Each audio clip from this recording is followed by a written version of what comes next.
فرمان حضرت جلال الدین رومی رحمۃ اللہ تعالیٰ علیہ، صبر والے کانوں سے سنو، ہمدرد آنکھوں سے دیکھو، محبت والی زبان سے بولو۔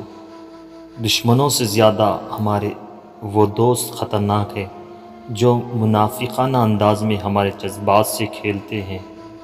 اپنا غرور اتار دو اور عاجزانہ لباس پہن لو، تم دنیا سے بڑے ہو جاؤ گے، آپ کی ذات آپ پر ظاہر ہوگی تمہارے بغیر۔ دنیاوی عقل کی دوڑ صرف قبر کے گڑھے تک ہے، اس کے بعد کے احوال اس کے ادراک میں نہیں آ سکتے، وہ صرف انبیاء اور اولیاء بتا سکتے ہیں جن کو عقل خداوندی حاصل ہے۔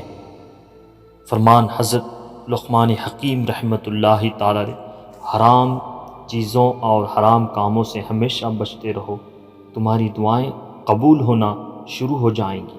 سبحان اللہ۔